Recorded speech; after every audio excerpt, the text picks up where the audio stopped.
Effect of flood में देखो लिखी, it damage property and endangers the lives of human and other species. Rapid water run off cause soil erosion and concomitant sediment, यह होगा sediment deposition elsewhere such a further downstream और down coast. इसमें दिखा रहा है कि बहुत ज्यादा जब बारिश होता है और जहाँ पे अगर पेड़ वगैरह नहीं है तो वहां पर देखो कि सॉइल इरोजन हो जाता है, और एक जगह से इरोजन करता है, मतलब वहां से एक जगह से इरोज कर रहा है तो दूसरी जगह उसको सेडिमेंट भी कर देता है। उसके बाद spawning ground for fish and other wild life habit can become polluted और कंप्लीटली डिस्ट्रॉयड। देखो इसमें क्या होता है कि अगर सपोज करो कि अगर सी वाटर कहीं घुस गया, तो कि जैसे उड़ीसा में क्या हुआ था कि कुछ सिटी के एरिया में सी वाटर अंदर आ गया था, तो उसमें तुमको बताया था कि वो उसका वहां का जो एरिया है वो पूरा इरिगेशन लायक नहीं रह गया, मतलब वहां पे खेती नहीं हो सकता।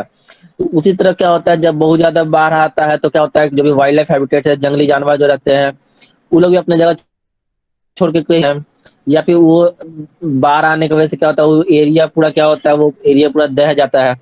तो इस वजह से क्या होता है कि जो मछली वगैरह रहता है या फिर जो वाइल्ड लाइफ जंगली जानवर है उन लोगों के लिए खतरा का निशान बन जाता है। उसके बाद लिखा some prolonged high floods can delay traffic in area which lack elevated road. अब देखो जहाँ पे निचला सतह है वहां पे अगर पानी घुस गया तो वहां पे क्या हो पाता है कि वहाँ ट्रैफिक कंडीशन जो होता है, ट्रैफिक रूट जो होता है वो बंद हो जाता है। अब जैसे हम दिल्ली के जितने भी निचले इलाके हैं जो हमारा अंडरग्राउंड बनाया गया है, तो जब भी बारिश आता है तो ऐसा देखने को मिलता है न्यूज में भी कि बस पूरा बस डूब जा रहा है, तो उसमें क्या होगा नहीं पाएगा, तो उस रूट का जो भी ट्रैफिक होगा वो ट्रैफिक सब बंद हो जाता है। उसके बाद देखो क्या floods can interfere with drainage and economic use of land such as interfering. अब क्या जो भी बाढ़ आता है वो क्या होता है नॉर्मल ड्रेनेज जो है उसमें जाके मिल जाता है, और उससे जो हम लोग इरिगेशन पर्पज में यूज कर रहे हैं वो क्या होता है कि हम लोग उसको यूज नहीं कर पाते हैं। Damage can occur in bridge abutment bank line sewer line and other structure within floodway. हम लोग देखते हैं कि वाटर का जो वेव होता है, वाटर में जो एनर्जी होता है वो बहुत हाई होता है। स्ट्राइक एक बार करता है जब उसके वाटर हैमर प्रेशर लगता है, तो वाटर हैमर प्रेशर से क्या होता है कि अच्छा अच्छा जो भी हमारे पास स्ट्रॉन्ग स्ट्रॉन्ग बिल्डिंग है या फिर जो भी या बैंक है वो सीवर लाइन से वो सब क्या होता है उसको तोड़ता के निकल जाता है।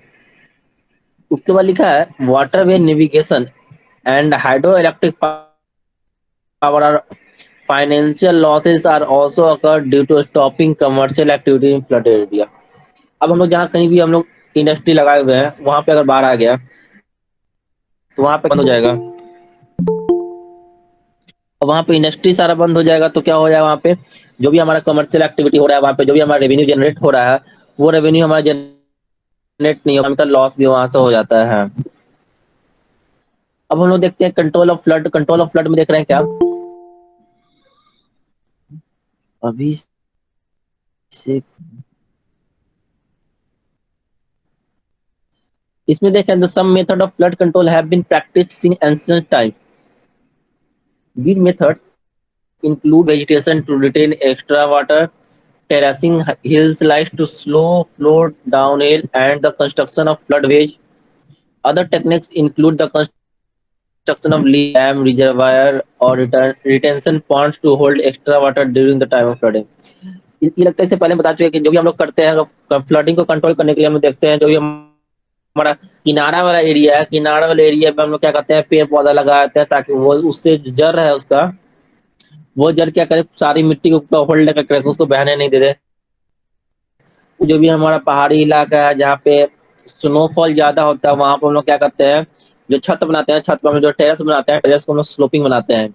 उससे क्या होता है जो भी स्नोफॉल होने की वजह से वो छत वाले एरिया पे वो स्नो रह नहीं पाता है, बर्फ रह नहीं पाता है, और वो सारा स्लाइड होकर वो नीचे गिर जाता है।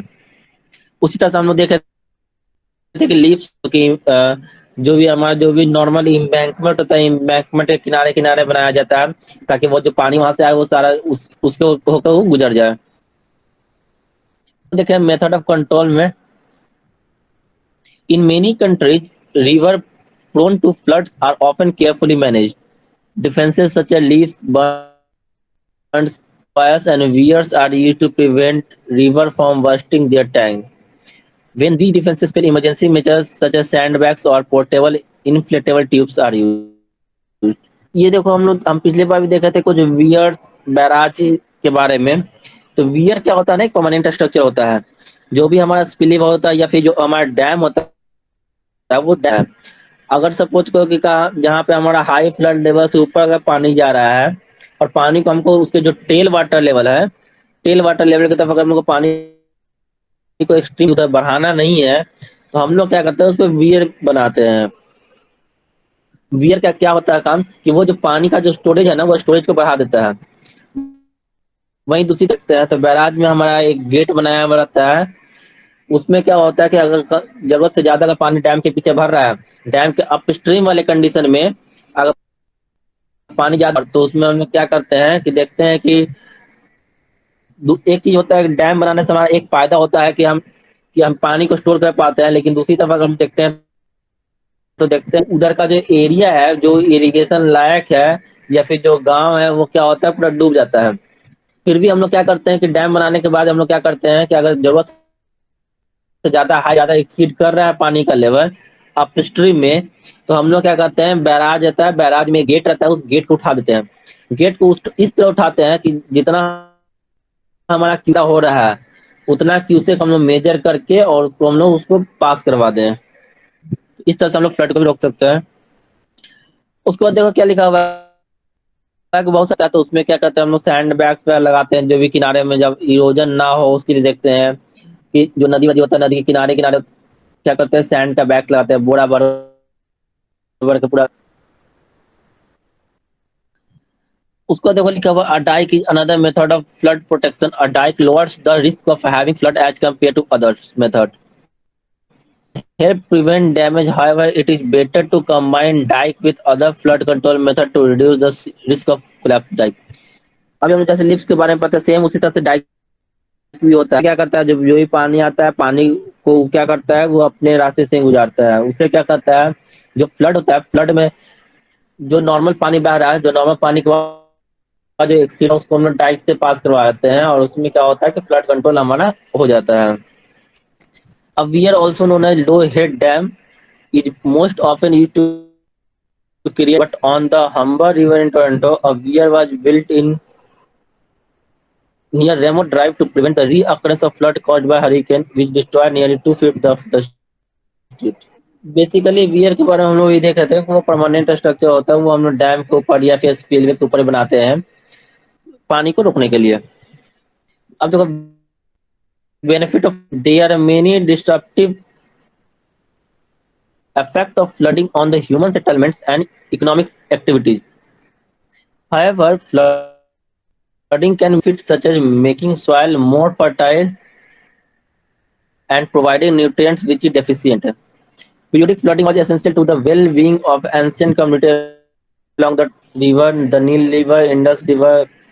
देखो यहाँ पे क्या बताया जाए जो फ्लडिंग होता है ना हम लोग क्या करते हैं बेसिकली कि जब हम लोग खेती करते हैं जब हम सेफ्टी कल्टीवेशन की बात करते हैं तो हम लोग क्या करते हैं हम तुमको बताए थे कि एक खेत होता है खेत को पार्ट्स में डिवाइड करते हैं और उस पार्ट्स में डिवाइड करने के पार्ट का हम लोग खेती करते हैं। तो उसके बाद क्या करते हैं जब एक पार्ट का जब खेती हो जाता है तो उसको हम लोग फ्लडिंग करते हैं उसमें पूरा पानी भर देते हैं।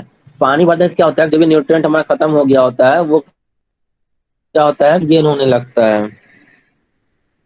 लेकिन बहुत ज्यादा फ्लडिंग अगर नॉर्मल वाटर के अलावा जो हमारा सी वाटर आ जा रहा है या फिर गंदे पानी आ जा रहा है तो क्या करता है कि वो और सही करने के जगह है। अब उसके बाद लिखा हुआ है multipurpose river valley project in India. अब बहुत सारा हमारा क्या किया गया है डैम बनाया गया है इलेक्ट्रिसिटी प्रोड्यूस करने के लिए। वाटर रिवर के टेल वाटर की तरफ हमारा क्या है अ, मतलब कि ह्यूमन बींग्स को बसाने के लिए घर बसाने के लिए रहने के लिए खेती करने के लिए ये सब के लिए बनाया गया है। Multipurpose river valley project are basically design for the development of irrigation for agriculture and electricity through the construction of dams. They built only for storing rainwater to prevent flooding, but now it become multi-purpose. अब dam का बहुत purpose हो गया है। हम लोग dam को रास्ता पर आने जाने